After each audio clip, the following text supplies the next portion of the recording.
आज हम लोग लेकर का है गोलीय दर्पण। ठीक है। इससे पहले वाला वीडियो में हम लोग प्रकाश के परावर्तन के नियम पढ़े थे, है ना। और आज हम लोग गोलीय दर्पण पढ़ेंगे और ये चैप्टर है हमारा, पहला चैप्टर है प्रकाश का परावर्तन। प्रकाश का परावर्तन, ठीक है। इसी प्रकाश का परावर्तन का आज है ये चौथा वीडियो होगा, है ना। चलिए, पहला है गोलीय दर्पण। यानी गोलीय दर्पण किसको कहते हैं? गोलीय दर्पण, गोलीय दर्पण उस दर्पण को कहते हैं जिसकी परावर्तक सतह किसी खोखले गोले का एक भाग होती है। ठीक है। गोलीय दर्पण उस दर्पण को कहते हैं जिसका परावर्तक, जो परावर्तक का मतलब जहां से प्रकाश टकरा करके रिटर्न होती है, तो जिसका परावर्तक सतह क्या हो, किसी खोखले गोले का एक भाग हो। जैसे कि अगर गेंद को ले लिया जाए तो गेंद अंदर से क्या होता है, खोखला होता है। अगर जैसे कि देखिए, ये हमारा एक गोला है और ये अंदर से क्या है, खोखला है। अब इसी का एक टुकड़ा, जैसे कि इसको दो भाग में कर देना, ना ऐसे काट दिए, ये हमारा एक दर्पण बनेगा, ये हमारा एक दर्पण बनेगा। और इसी दर्पण को हम लोग क्या कहेंगे, गोलीय दर्पण कहेंगे। ठीक है। चलिए, किसी गोलीय दर्पण उस दर्पण को कहते हैं जिसकी परावर्तक सतह किसी खोखले गोले का एक भाग होता है। ठीक है। अब जो है दूसरा टॉपिक है, कांच के इस टुकड़े की बाहरी सतह को रजतित करने से अवतल दर्पण बनता है। जैसे ये हमारा गोला है ना। अब इसको हम लोग क्या किया, ऐसे कर दिए, दो भाग में कर दिए। देखिए, ये वाला ये बन गया, ये वाला ये बन गया। ठीक है।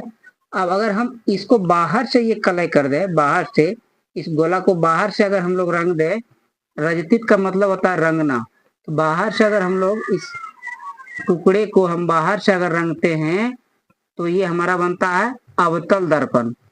कैसा दर्पण? अवतल दर्पण। ठीक है। और इसी को अगर भीतर से रंग देते हैं, जैसे ये भीतर हो जाएगा, ये एरिया बाहर हो गया, ये एरिया भीतर हो गया। इसी को अगर हम लोग अंदर से रंग देते हैं, अंदर से कलर कर देते हैं, जैसे कि इसको देखिए कलर कर देते हैं, रजतित करने का मतलब रंगना। ये कलर कर दिए तो ये हमारा क्या बन गया, उत्तल दर्पण। क्या बन गया? उत्तल दर्पण। यही यहाँ पे लिखे हैं, कांच के इस टुकड़े की बाहरी सतह को रजतित करने से अवतल दर्पण बनता है। यानी बाहर से हम लोग अगर इसको रंग देते हैं, इस गोले के टुकड़े को, तो ये कौन सा दर्पण बनता है? अवतल दर्पण बनता है। जबकि टुकड़े के भीतरी भाग सतह को रजतित करते हैं, भीतरी भाग के सतह को अगर भीतरी वाला अंदर से रंग देते हैं, ये अंदर का एरिया रंगते हैं, तो कौन सा दर्पण बनता है? उत्तल दर्पण बनता है। कौन सा दर्पण बनता है? उत्तल दर्पण बनता है। ठीक है। अब है कि गोलीय दर्पण से संबंधित विभिन्न पद, यानी कुछ कुछ इसमें टॉपिक है, क्या क्या गोलीय दर्पण में पाया जाता है। जैसे कि आप यहाँ देख रहे होंगे, सी है, एफ है, पी है, एक लाइन खींच दी है, इसको क्या कहते हैं कि नहीं। तो ये मुख्य बातें हैं।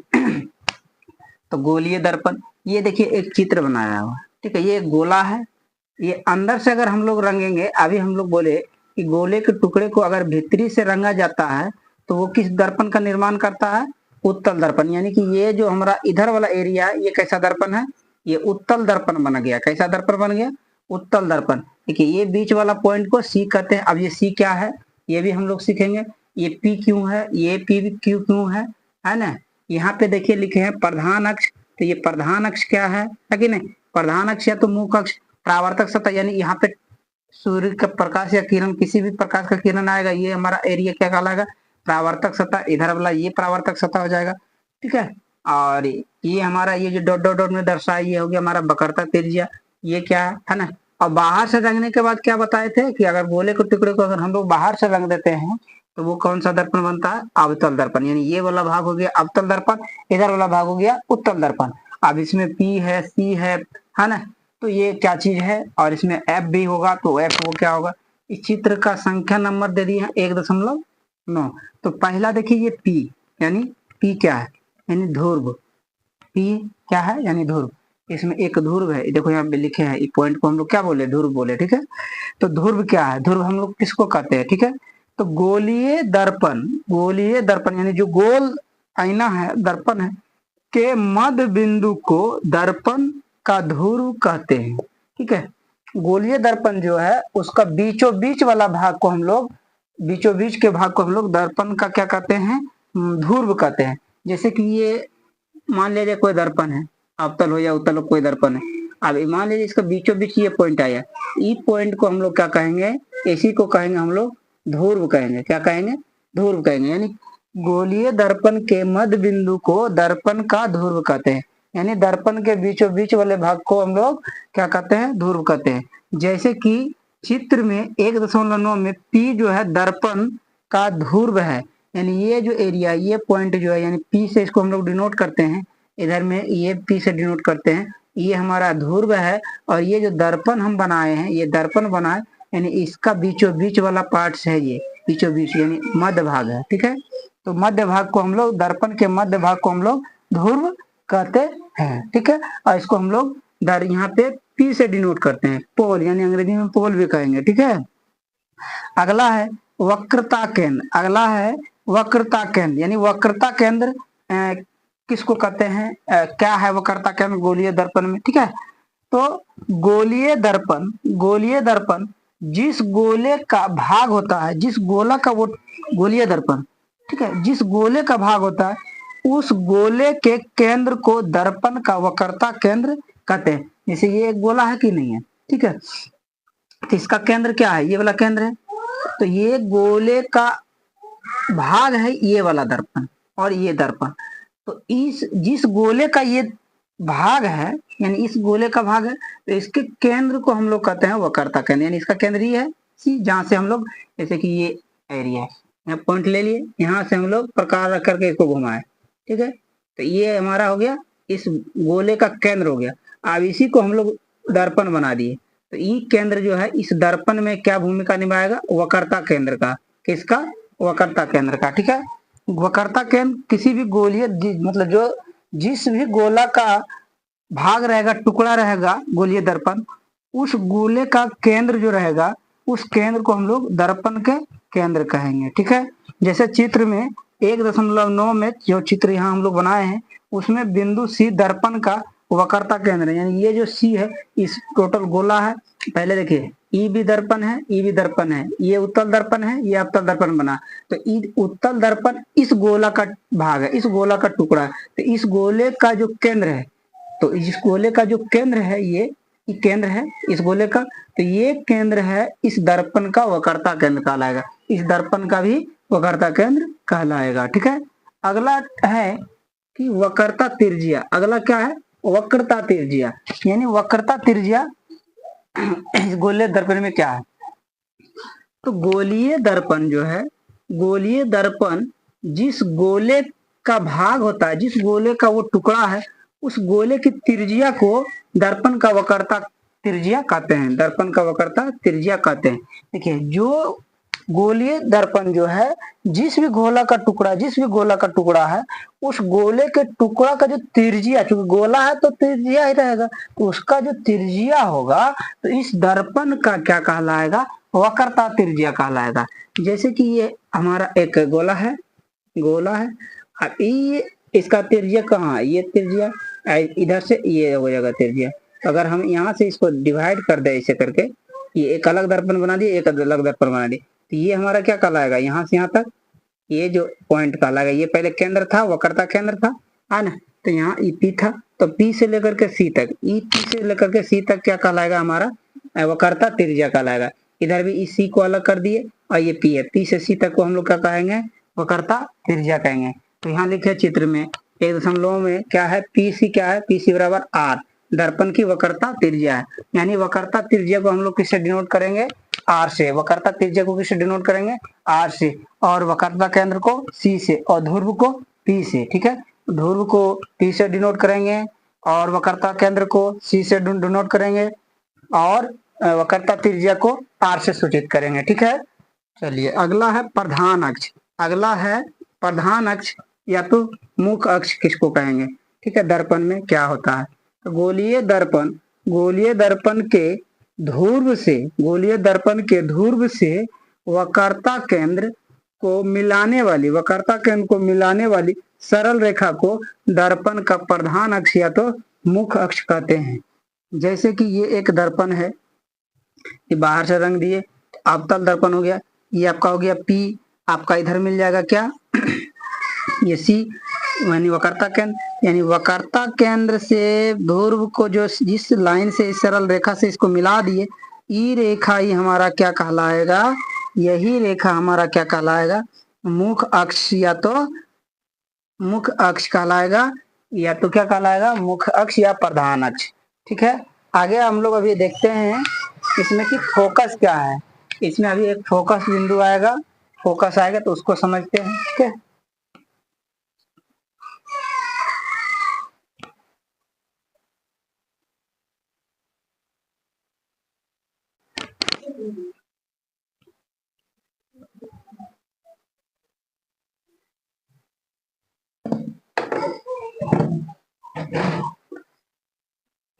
देखिए टॉपिक है कि गोलीय दर्पण का फोकस तथा गोलीय दर्पण का फोकस तथा फोकस दूरी। ठीक है, फोकस और फोकस दूरी। ठीक है, देखिए पहला डेफिनेशन है कि किसी अवतल दर्पण का फोकस, क्योंकि अब हम लोग गोलीय दर्पण दो प्रकार के पढ़े। एक गोलीय दर्पण को क्या कहे हम लोग, अवतल दर्पण, दूसरा को उत्तल दर्पण। और ये दोनों एक कोई गोला का टुकड़ा है, कोई भाग है ना। तो किसी अवतल दर्पण का फोकस उसके मुख्य अक्ष पर वह बिंदु है। किसी अवतल दर्पण का फोकस उसके मुख्य अक्ष पर वह बिंदु है जहां मुख्य अक्ष के समांतर आती प्रकाश की किरणें दर्पण से परावर्तन के बाद मिलती है। जैसे अभी हम लोग चित्र 1.2 में समझेंगे। ठीक है, चित्र में 1.2, देखिए ये चित्र हमारा 1.2 मान लेते हैं, चित्र 1.2 किस दर्पण में, अवतल दर्पण में। और अवतल दर्पण का डेफिनेशन क्या बताए थे कि अगर कोई गोला का टुकड़ा है उसको हम लोग बाहर से अगर कलई कर देते हैं, बाहर से रंग देते हैं, तो वो जो दर्पण है वो अवतल दर्पण। देखिए इस दर्पण को हम लोग बाहर से रंग दिए थे, ये अवतल दर्पण है ना। अब ये अवतल दर्पण के मध्य भाग को हम लोग क्या कहते हैं, ध्रुव कहते हैं। यानी ये मध्य भाग हो गया, इसको हम लोग ध्रुव कहते हैं और पी से सूचित करते हैं। ठीक है, और ये हमारा हो गया वक्रता केंद्र, और यहाँ से यहाँ तक को कह देंगे वक्रता त्रिज्या। ठीक है, अब देखिए डेफिनेशन में क्या था कि मुख्य अक्ष के समांतर आती प्रकाश की किरणें, और यहाँ से यहाँ तक मिला दिए, हमारा मुख्य अक्ष हो गया। तो मुख्य अक्ष के समांतर आती प्रकाश की किरणें दर्पण से परावर्तन के बाद जिस बिंदु पर मिलती है वही बिंदु को हम लोग क्या कहेंगे, फोकस कहेंगे। ठीक है, अब ये देखिए यहाँ से आया है ना, और ये दर्पण से टकराया, और टकरा करके ये रिटर्न हो गया। ये भी प्रकाश की किरण ये मुख्य अक्ष के समांतर आया और दर्पण से टकरा करके ये क्या हो गया, इधर रिटर्न हो गया। अब ये इधर गया और ये इधर गया, तो देखिए किस बिंदु पर मिला, इस बिंदु पर मिला। तो यही बिंदु हमारा क्या कहलाएगा, फोकस बिंदु कहलाएगा। क्या कहलाएगा, फोकस बिंदु। ठीक है, फोकस बिंदु।